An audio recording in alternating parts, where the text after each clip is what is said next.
오늘 은혜 받을 말씀은 구약성경 룻기서입니다. 룻기서는 구약성경 401페이지에 있습니다. 구약성경 사사기 다음에 룻기인데 구약성경 401페이지 혹은 400페이지에 있는 말씀입니다. 오늘 1장 전체를 다 읽도록 하겠습니다. 좀 긴데 22절까지입니다. 그렇지만 우리 천천히 한 목소리로 말씀을 같이 읽도록 하시겠습니다. 다 찾으신 줄 알고 함께 말씀 읽습니다. 시작. 사사들이 지대하던 때에 그 땅에 흉년이 들리라.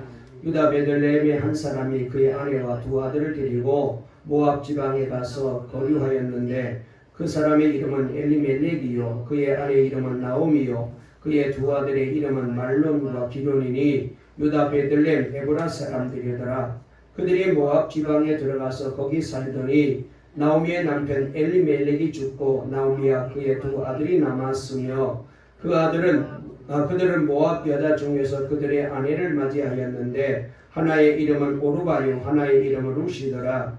그들이 거기에 거주한 지 10년쯤에 말론과 기론 두 사람이 다 죽고 그 여인은 두 아들과 남편의 뒤에 남았더라. 그 여인이 모압 지방에서 여호와께서 자기 백성을 돌보시사 그들에게 양식을 주셨담을 듣고 이에 두 며느리와 함께 일어나 모압 지방에서 돌아오려 하여 있던 곳에서 나오고 두 며느리들 그와 함께하여 유다 땅으로 돌아오려고 길을 가다가 나오미가 며느리에게 이르되 너희는 각기 너희의 어머니 집으로 돌아가라. 너희가 죽은 자들과 나를 선대한 것 같이 여호와께서 너희를 선대하시기를 원하며 여호와께서 너희에게 허락하사 각기 남편의 집에서 위로를 받게 하시기를 원하노라 하고 그들에게 입맞춤에 그들이 소리를 높여 울며 나오미에게 이르되 아니니이다. 우리는 어머니와 함께 어머니의 백성에게로 돌아가겠나이다 하는지라.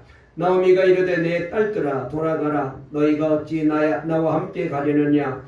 내 태중에 너희의 남편 될 아들들이 아직 있느냐. 내 딸들아 되돌아가라. 나는 늙었으니 남편을 두지 못할지라. 가령 내가 소망이 있다고 말한다든지 오늘 밤에 남편을 두어 아들들을 낳는다 하더라도 너희가 어찌 그들이 자라기를 기다리겠으며 어찌 남편 없이 지내겠다고 결심하겠느냐. 내 딸들아 그렇지 아니하니라. 여호와의 손이 나를 치셨으므로 나는 너희로 말미암아 더욱 마음이 아프도다 하며 그들이 소리를 높여 다시 울더니 오르바는 그의 시어머니에게 입맞추되 룻은 그를 쫓았더라. 나오미가 또 이르되 보라 내 동서는 그의 백성과 그의 신들에게로 돌아가나니 너도 너의 동서를 따라 돌아가라 하니 룻이 이르되 내게 어머니를 떠나며 어머니를 따르지 말고 돌아가라 간구하지 마옵소서. 어머니께서 가시는 곳에 나도 가고 어머니께서 머무시는 곳에 나도 머물겠나이다. 어머니의 백성이 나의 백성이 되고 어머니 하나님이 나의 하나님이 되시리니 어머니께서 죽으시는 곳에서 나도 죽어 거기 묻힐 것이라. 만일 내가 죽는 일 외에 어머니를 떠나면 여호와께서 내게 벌을 내리시고 더 내리시기를 원하나이다 하는지라. 나오미가 룻이 자기와 함께 가기로 굳게 결심함을 보고 그에게 말하기를 그치내라. 이에 두 사람이 베들레헴까지 갔더라. 베들레헴에 이를 때에 온 성읍이 그들로 말미암아 떠들며 이르기를 이가 나오미냐 하는지라. 나오미가 그들에게 이르되 나를 나오미라 부르지 말고 나를 마라라 부르라. 이는 전능자가 나를 심히 괴롭게 하셨음이니라. 내가 풍족하게 나갔더니 여호와께서 내게 비어 돌아오게 하셨느니라. 여호와께서 나를 징벌하셨고 전능자가 나를 괴롭게 하셨거늘 너희가 어찌 나를 나오미라 부르느냐 하니라. 나오미가 모압 지방에서 그의 며느리 모압 여인 룻과 함께 돌아왔는데 그들이 보리 추수 시작할 때에 베들레헴에 이르렀더라. 아멘. 할렐루야. 오늘도 예배에 주님이 역사하십니다. 은혜 받는 복된 날이 될 줄로 믿습니다. 우리 앞뒤 좌우에 있는 분 가면 인사를 나누실까요? 오늘도 말씀으로 은혜 받으세요. 주님이 우리와 함께 하십니다. 다시 한번요. 하나님이 주권하고 계십니다. 네. 우리 하람이도 하율이도 오랜만에 왔는데 잘 왔다. 목사님 잘 보고 말씀 잘 들어라. 우리 하람이 멋있어졌네. 아이고 어? 아, 드라이해서 멋있어졌다고? 그래, 엄마 참 멋있다. 잘했어. 자, 오늘 설교 제목 한번 따라 해보실까요? 하나님의 주권과 섭리. 세 번째 시간인데 다시 제목을 따라 해보실까요? 절망 속에 찾아오신 하나님. 다시 한번 절망 속에 찾아오신 하나님. 우리는 지금 계속해서 하나님의 주권과 섭리라는 주제를 가지고 세 번째 우리가 말씀을 듣습니다. 오늘 이 시간부터 몇 주에 걸쳐서 룻기서를 전부 다 읽으면서 하나님의 주권과 섭리에 대해서 좀 더 구체적으로 우리가 말씀을 이해하려고 합니다. 여러분, 우리의 삶에는 예기치 못한 수많은 인생의 변수들이 있습니다. 지금도 그렇고 앞으로도 그럴 거예요. 그런데 문제는 예기치 못하게 갑작스럽게 인생의 변수가 생겼을 때에, 문제가 생겼을 때에 우리가 선택을 잘못하면은 당사자뿐만 아니라 많은 사람을 큰 고통에 빠지게 할 수 있다는 사실입니다. 여러분, 여기에는 우리 그리스도인도 예외가 없습니다. 하나님의 부르심을 받고 주님을 따라가는 신앙인의 삶에도 인생에 크고 작은 어려움이 있어요.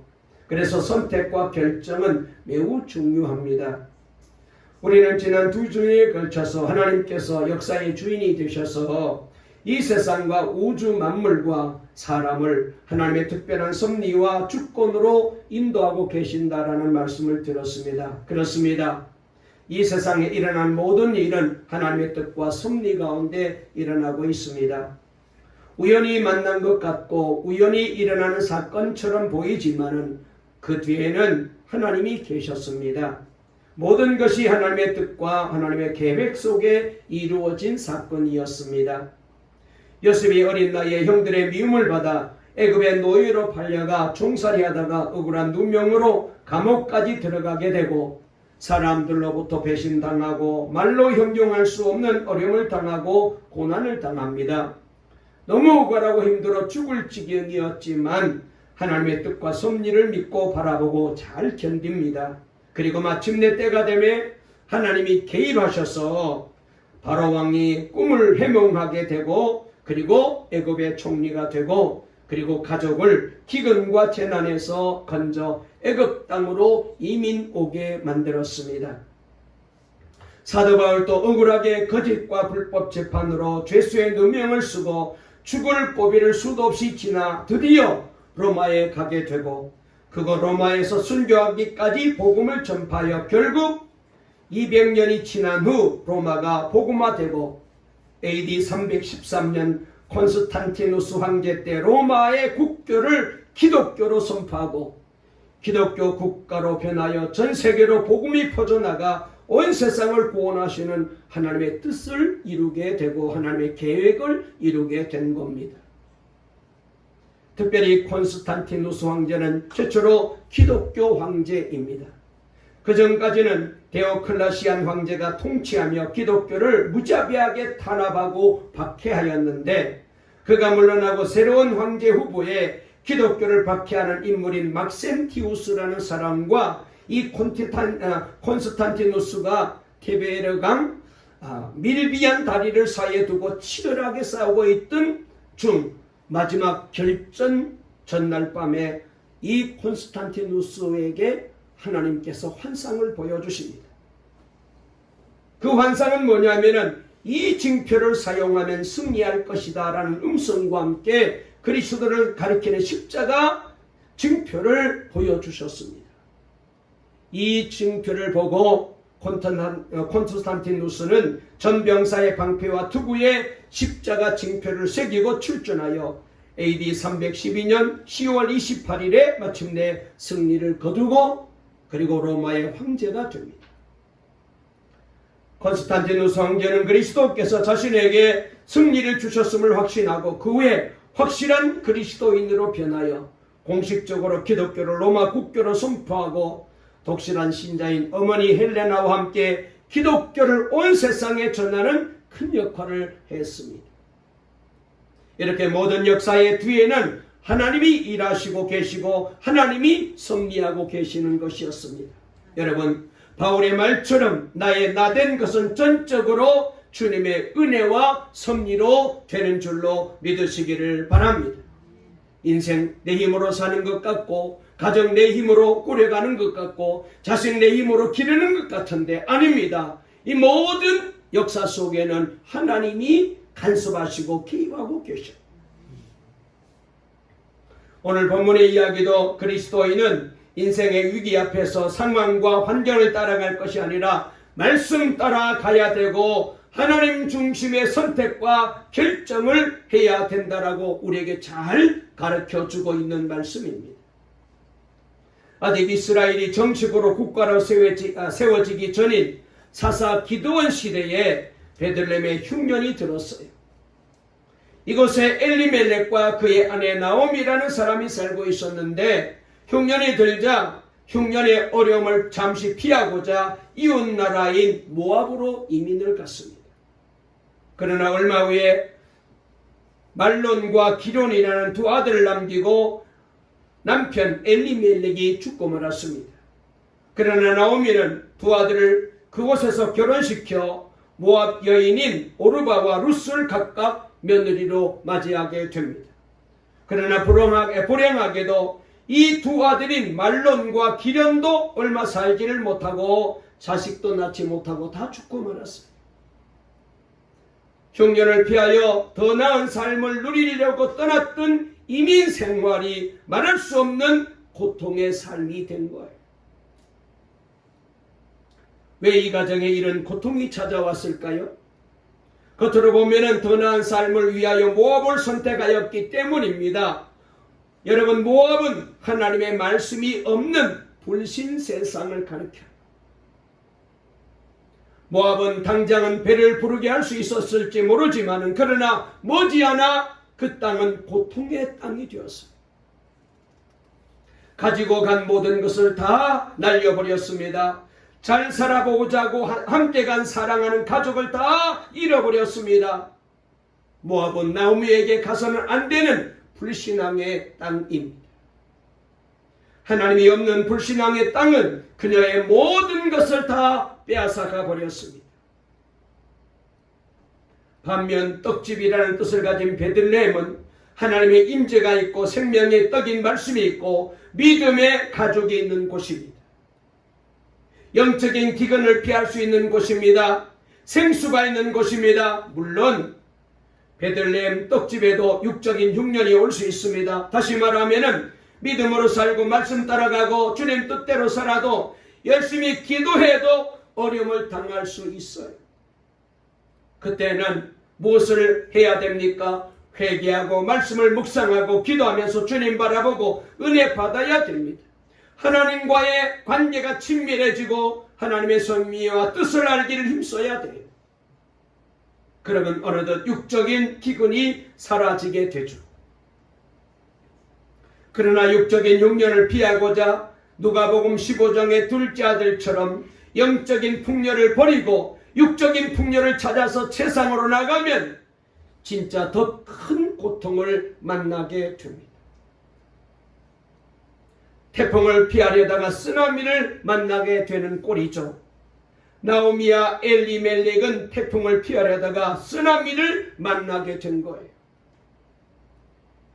그래서 인생의 변수 앞에서 선택을 하되 믿음의 선택이 중요하다라고 늘 강조하고 또 강조하는 거예요.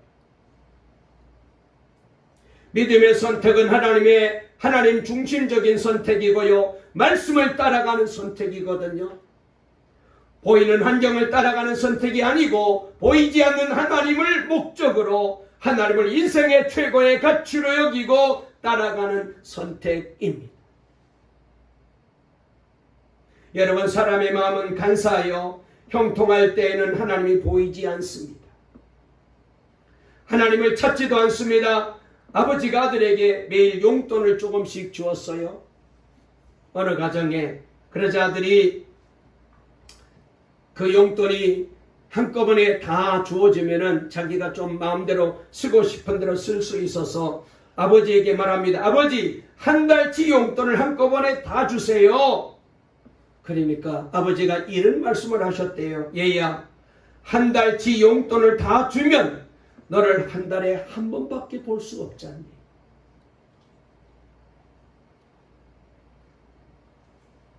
그렇습니다. 사람은 고통 중에는 하나님을 붙잡지만은 형통해지게 되면은 하나님을 찾지 않아요. 용돈이 매일매일 조금씩 주는 게 힘들어요. 쓰는 사람도 힘들어요. 그러나 그걸로 통하여 아버지를 만나는 거예요. 매일매일. 한꺼번에 다 줘버리게 되면은 용돈 필요할 때 한 달에 한 번밖에 못 만나요. 하나님은 우리에게, 저와 여러분에게 매일매일 하나님을 만나도록, 늘 하나님을 만나도록, 때로는 내가 원하는 대로 다 되게 만들어 주지 않아요.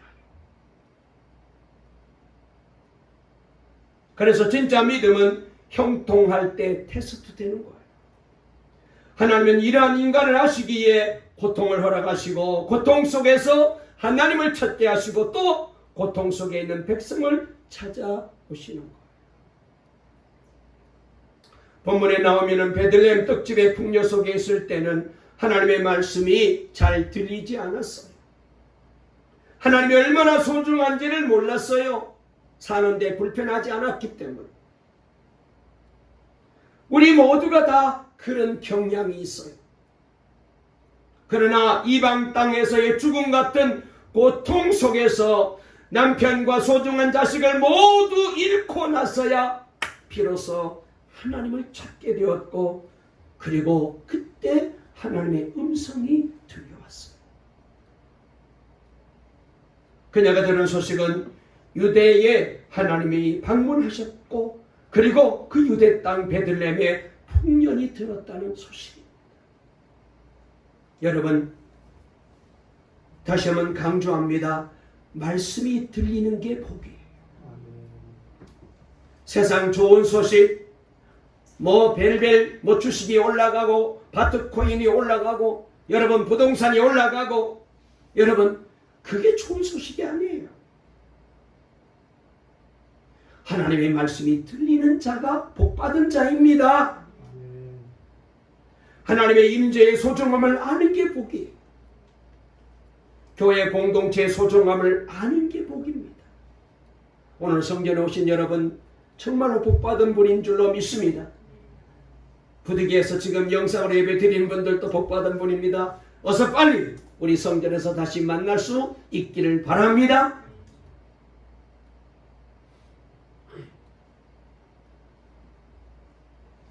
여러분, 교회 다니고 예배 드리지만 말씀이 안 들리면은 그게 문제예요.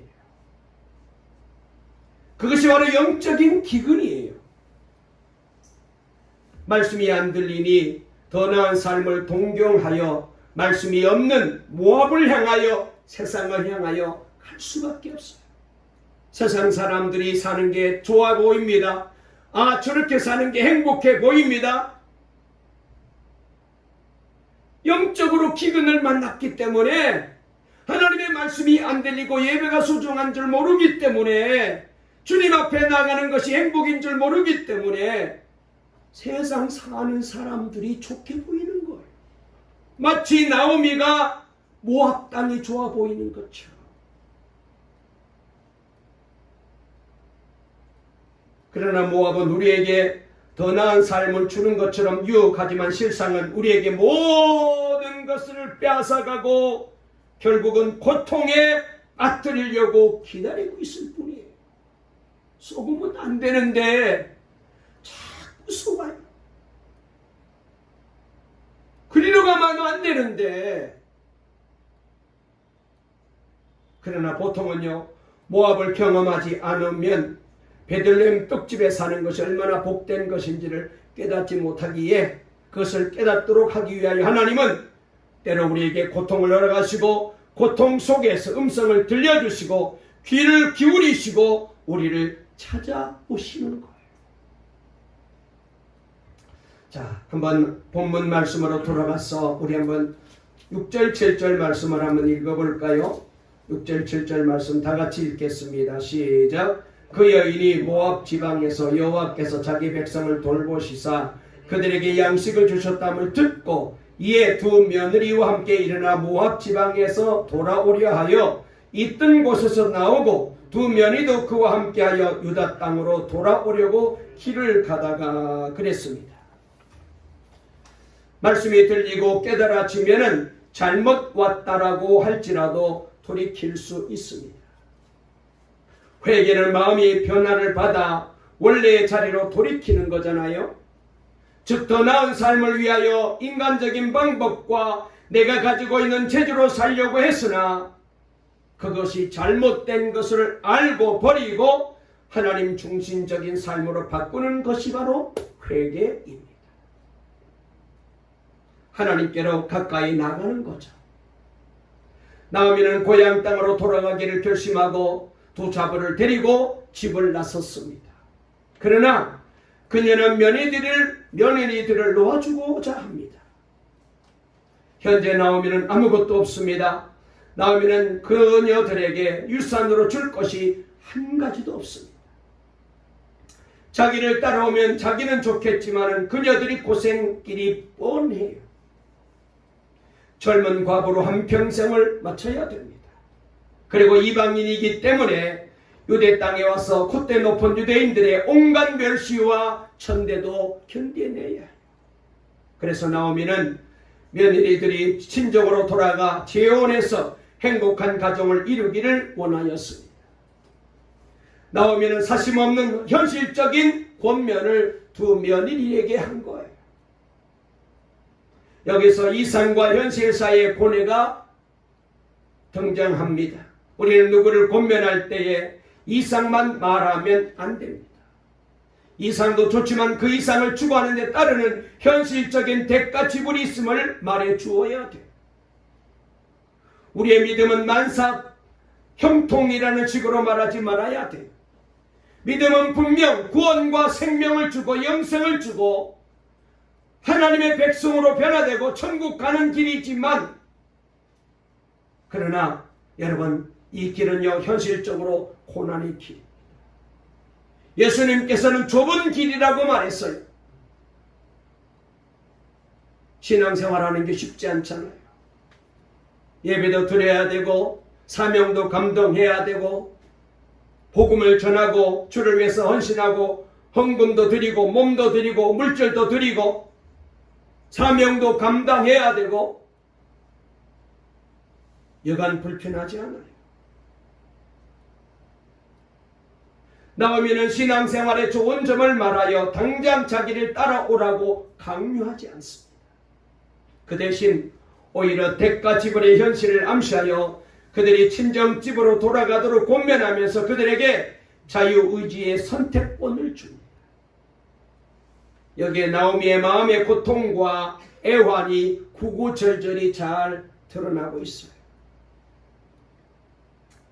자, 그랬더니 어떻게 되었습니까? 8절부터 14절까지 말씀이 잘 나오는데 우리 8절부터 14절까지 한번 읽어보실까요? 시작. 나오미가 두 며느리에게 이르되 너희는 각기 너희 어머니의 집으로 돌아가라. 너희가 죽은 자들과 나를 선대한 것 같이 여호와께서 너희를 선대하기를 원하며 여호와께서 너에게 허락하사 각기 남편의 집으로 위로를 받게 하시기를 원하노라 하고 그들에게 입맞춤에 그들이 소리를 높여 울며 나오미에게 이르되 아니니이다. 우리는 어머니와 함께 어머니의 백성에게로 돌아가겠나이다 한지라. 나오미가 이르되 내 딸들아 돌아가라. 너희가 어찌 나와 함께 가려느냐? 내 태중에 너희의 남편 될 아들들이 아직 있느냐? 내 딸들아 되돌아가라. 나는 늙었으니 남편을 두지 못할지라. 가령 내가 소망이 있다고 말한다든지 오늘 밤에 남편을 두어 아들들을 낳는다 하더라도 너희가 어찌 그들이 자라기를 기다리겠으며 어찌 남편 없이 지내겠다고 결심하겠느냐? 내 딸들아 그렇지 아니하니라. 여호와의 손이 나를 치셨으므로 나는 너희로 말미암아 더욱 마음이 아프도다 하며 그들이 소리를 높여 다시 울더니 오르바는 그의 시어머니에게 입맞추되 룻은 그를 붙쫓았더라. 아멘. 자, 여기 말씀에 보게 되면은 나오미의 진정어린 이 권면에 오르바는 울면서 나오미와 이별하고 자기 친정으로 돌아갔어요. 그러나 룻은 시어머니를 떠날 기미를 보이지 않습니다. 그러자 나오미가 또 룻에게 말합니다. 그 말씀이 15절부터 18절까지 있는데요. 다시 한번 읽어보겠습니다. 시작. 나오미가 또 이르되 보라 내 동서는 그의 백성과 그의 신들에게로 돌아가나니 너도 너의 동서를 따라 돌아가라 하니 롯이 어머니 이르되 내게 어머니를 떠나며 어머니를 따르지 말고 돌아가라 간군하지 마옵소서. 어머니께서 가시는 곳에 나도 가고 어머니께서 머무시는 곳에서 나도 머물겠나이다. 어머니의 백성이 나의 백성이 되고 어머니 하나님이 나의 하나님이 되시리니 어머니께서 죽으시는 곳에서 나도 죽고 거기 묻힐 것이라. 만일 내가 죽는 일 외에 어머니를 떠나면 여호와께서 내게 벌을 내리시고 더 내리시기를 원하나이다 하는지라. 나오미가 룻이 자기와 함께 가기로 굳게 결심함을 보고 그에게 말하기를 그치니라. 아멘. 룻은 시어머니의 거듭된 권면에도 불구하고 요지부동이었어요. 사실 룻은 시어머니를 따라갈 이유가 전혀 없잖아요. 시어머니를 따라간다는 것은 자기를 죽음에 넘기는 것이나 마찬가지입니다. 룻이 시어머니를 떠나야 할 이유는 너무나도 많아요. 먼저 시어머니가 집으로 돌아가려고 간청하고 있으며 그리고 빈털터리인 시어머니를 따라가 봐야 생고생입니다. 그리고 대를 이을 수도 없는 미래가 없는 삶이 기다리고 있거든요. 그리고 모압 사람으로서 이스라엘 사람에게 저주받는 민족으로 낙인 찍혀 극심한 편견과 인종차별이 기다리고 있습니다. 거기에다 나오미는 이방 모압 땅에서 믿음의 모범을 보여주지를 못했어요. 하나님을 믿어서 잘 된 것이 한 가지도 없잖아요. 가난하고 남편 죽고 자식마저 다 죽었습니다. 이쯤 되면은 마치 저주받은 것 같잖아요. 그러니 네가 믿는 하나님 절대로 안 믿겠다. 너나 잘 믿어라라고 말할 법한 그런 대목입니다. 그러나 롯은 시어머니를 따라가겠다는 것에 단호합니다. 어머니께서 가시는 곳에 나도 가고 어머니께서 머무시는 곳에 나도 거기 머물겠습니다. 어머니의 백성이 나의 백성이 되고 어머니 하나님이 나의 하나님이 되시리니 어머니께서 죽으시는 곳에 나도 거기 묻힐 것입니다. 라고 말합니다. 사실 나오미에게서 바라볼 것이 아무것도 없습니다. 나오미를 따라가는 것은 고생길이 원하는 것입니다. 그런데 왜 룻의 입장이 이렇게 단호할까요? 현실적으로 생각하면은 벌써 떠나야 됩니다. 그것은요, 룻이 나오미를 통해서 하나님에 대한 신앙을 갖게 된 거예요.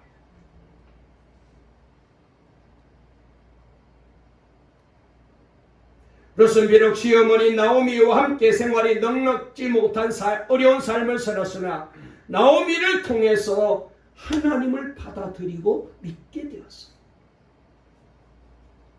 그래서 그녀는 어머니의 백성이 나의 백성이 되고 어머니 하나님이 나의 하나님이 되시리니 어머니께서 죽으시는 곳에서 나도 죽고 거기 묻힐 것이라. 만일 내가 죽는 일 외에 어머니를 떠나면 여호와께서 내게 벌을 내리시고 더 내리시기를 원하나이다 라고 고백할 수 있었습니다. 여러분, 이것이 하나님을 만난 사람과 만나지 못한 사람의 차이입니다. 말씀이 들어가면 하나님을 만나면 사람이 달라집니다. 룻의 경우에는 하나님에 대한 믿음이 그녀로 하여금 시어머니를 섬기고자 하는 마음을 가지게 만들어 주었어요. 사실 그녀는 모압에 살고 있는 돌보아야 될 생존에 있는 친어머니 부모님도 있었어요. 성경 룻기 1장 8절, 2장 11절에 그런 내용이 소개되고 있습니다. 그런데도 그녀는 하나님에 대한 믿음을 가졌기에 연로한 시모인 나오미를 홀로 살도록 내버려 둘 수가 없었던 것입니다. 룻의 선택은 단순합니다. 그녀에게는 복잡한 계산이 전혀 없습니다. 현실적인 계산을 한다면 그녀가 시모를 따르는 것은 그녀의 인생에 불리한 것뿐입니다. 그러나 그녀는 그런 현실적인 이해 타산을 단호하게 거절합니다. 왜요?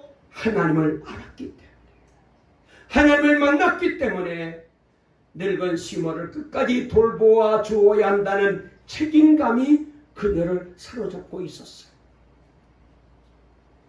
여러분, 우리는 루스의 충성을 사소하게 보아서는 안 돼요.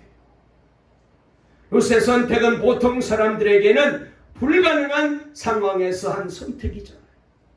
그래서 루스는 충성된 여자였고 그의 충성이 하나님을 감동시킨 거예요.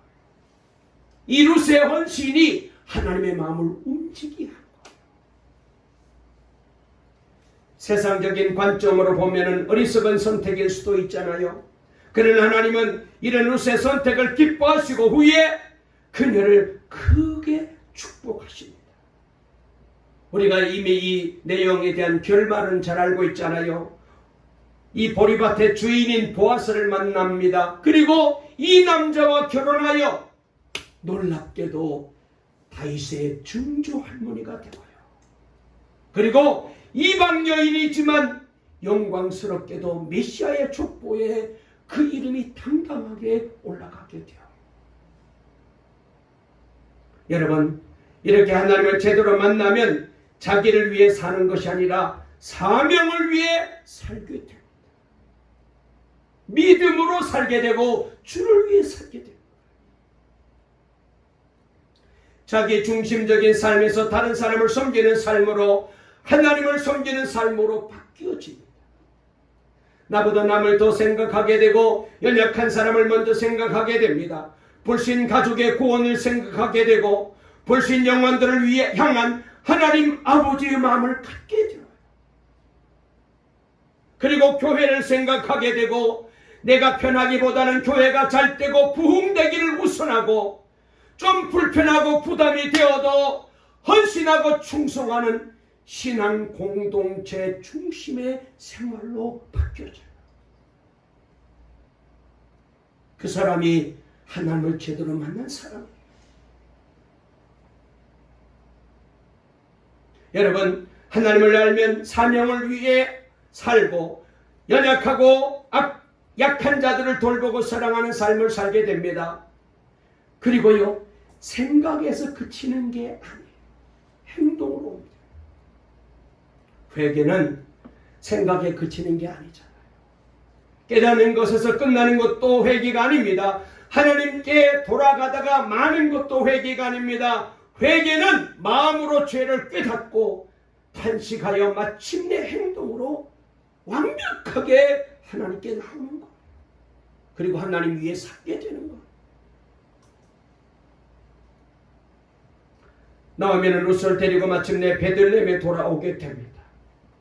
자, 그 뒤에 19절부터 22절까지 한번 읽어볼까요? 다 같이 읽겠습니다. 시작. 이에 두 사람이 베들레헴까지 갔더라. 베들레헴에 이를 때에 온 성읍이 그들로 말미암아 떠들며 이르기를 이가 나오미냐 하는지라. 나오미가 그들에게 이르되 나를 나오미라 부르지 말고 나를 마라라 부르라. 이는 전능자가 나를 심히 괴롭게 하셨음이니라. 내가 풍족하게 나갔더니 여호와께서 내게 비어 돌아오게 하셨느니라. 여호와께서 나를 징벌하셨고 전능자가 나를 괴롭게 하셨거늘 너희가 어찌 나를 나오미라 부르느냐 하니라. 그랬어요. 나오미가 돌아왔을 때 온 성읍이 왁자지껄하게 난리가 났어요. 나오미가 왔대. 나오미가 왔대. 나오미에 대한 호기심 어린 수많은 눈들이 있었어요. 나오미를 환영하는 사람들도 있었겠지만 나오미를 다소 못마땅하게 여기는 사람들도 많이 있었습니다. 이렇게 말합니다. 돈 벌고 잘 살아보겠다고 가더니 꼴이 말이 아니네. 대놓고는 말을 못했을지라도 그렇게 속은 거예요. 또 이렇게 말합니다. 10년 전에 모압으로 이민 갔던 나오미가 다시 돌아왔다네. 돈은 고사하고 쫄딱 망해가지고 빈 털털이로 왔다네. 입방아의 입에 나오미가 올라갑니다. 나오미의 입장이 얼마나 초라하고 창피하고 부담스러웠겠어요. 반갑기도 한 고향 베들레헴이었지만은 그녀에게는 한편으로는 매우 부담스러웠을 거예요. 그러나 그녀는 말씀이 들려고 회개하였기에 자존심 따위는 이제 더 이상 신경 쓰지 않습니다. 하나님을 말씀이 들려왔다는 것, 체면이 중요한 게 아니라는 것. 그녀는 이렇게 말합니다. 더 이상 나는 나오미가 아닙니다라고 선포합니다. 나를 나오미라고 하지 마시고 마라라고 불러주세요라고 말하고 있습니다. 여러분, 이 나오미라는 이름의 뜻은 기쁨 혹은 사랑스러움이라는 뜻을 가지고 있어요. 반면에 마라라는 이름은 쓰라린이라는 뜻을 가지고 있습니다. 나오미는 자기의 모압에서의 쓰라리고 실패한 삶을 숨기려고 하지 않아요. 자기의 약점이잖아요. 자기의 부끄러운 일이잖아요. 그런데 당당하게 사람들 앞에 나를 더 이상 나오미라고 부르지 마세요. 나는 마라라고 불러주세요. 21절에 나오미의 솔직한 고백이 등장합니다. 내가 풍족하게 나갔는데 여호와께서 내게 비어 돌아오게 하셨습니다. 여호와께서 나를 징벌하셨고 전능자가 나를 괴롭게 하셨거늘 너희가 어찌 나를 나오미라고 부르느냐. 나오미는 나는 모압에 가서 죽을 고생을 했습니다. 나는 실패하고 망하여 돌아왔습니다. 나는 하나님께 매를 맞았습니다라고 하면서 솔직하게 인정합니다. 여러분, 이게 뭐예요? 회개한 사람의 모습이에요. 누가 나의 모든 약점을 다 말합니다. 그럴 때에 아니 도대체 왜 나에게 그렇게 말하느냐? 화내고 너는 뭐 잘못이 없냐? 그런 게 아니라 나 그런 사람입니다. 이게 바로 회개한 사람의 모습이에요. 나오미와 룻이 베들레헴에 도착하였을 때는 어떤 때입니까? 추수가 시작되는 시기라고 말씀하십니다. 영적인 말씀이 있는 베들레헴 떡집에 흉년이 들어서 물질적인 축복을 풍요를 찾아서 모압 땅으로 떠났습니다. 그러나 그 모압은 모든 것을 나오미의 인생에서 빼앗아갔고 상상도 못할 기근이 나오미의 인생 안으로 들어왔어요. 마치 누가복음 15장에 나오는 탕자와 같이 아버지로부터 제사를 받아 더 나은 삶을 위하여 세상을 향하여 떠나갔지만 세상은 그에게 고통과 가난만 남겨주었듯이 말입니다. 그러나 모압에서의 극심한 고통과 괴로움으로 인하여 하나님의 목소리가 그에게 들려왔고 드디어 그녀는 진짜 생명의 떡인 하나님의 임재가 있고 말씀이 있는 베들레헴으로 돌아오게 된 거예요.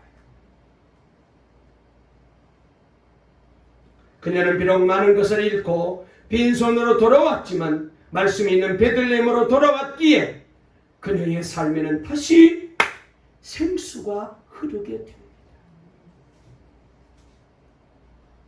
이후에 보면은 나오미와 룻은 놀랍게 회복됩니다. 하나님의 은총을 받게 됩니다. 우리가 이제 다음 주 계속해서 말씀을 볼 터인데, 그리고 훗날 룻은 메시아의 족보에 들게 되고 그 위대한 다윗 왕의 증조 할머니가 되어요. 말씀을 마치려고 합니다. 여러분, 회개한 자에게 회개하고 말씀에 순종하는 삶으로 돌아오는 자에게는요, 하나님께서 인생에서 만난 흉년을 감사와 기쁨의 풍요로 바꿔주셔요. 아멘. 요셉에게 일어났던 모든 잘못된 것을 하나님이 다 선으로 바꿔주신 하나님. 그 하나님께서 이 나오미의 인생에도 회개하고 돌아오니까 하나님이 그 모든 좋지 못한 조건을 다 복으로 만들어주셨어요. 이게 바로 하나님의 주권이에요. 고비고비마다 찾아오는 인생의 갈림길에서 잘못된 선택으로 인하여 고통 중에 있다 할지라도 회개하고 돌아오는 자들을 하나님은 사랑하시고 회복해 주십니다. 회복은 어디에서 시작됩니까?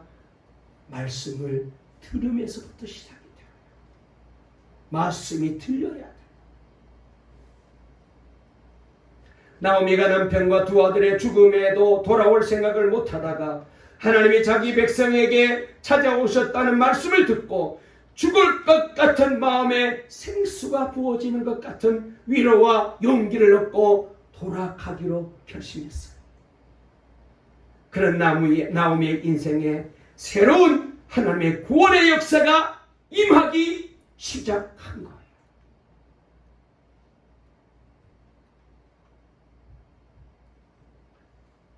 우리 교회가 어려움을 당하고 이 고독동으로 장로님이 또 이제 헌신하셔서 이렇게 오게 될 때에 마음이 무거웠어요.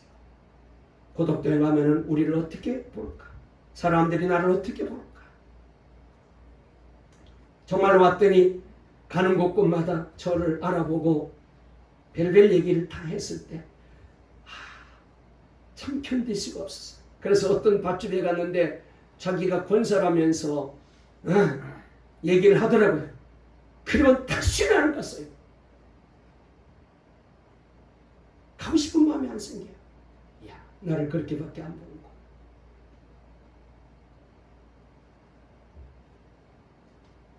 아직도 제가 그때 덜 됐었어요.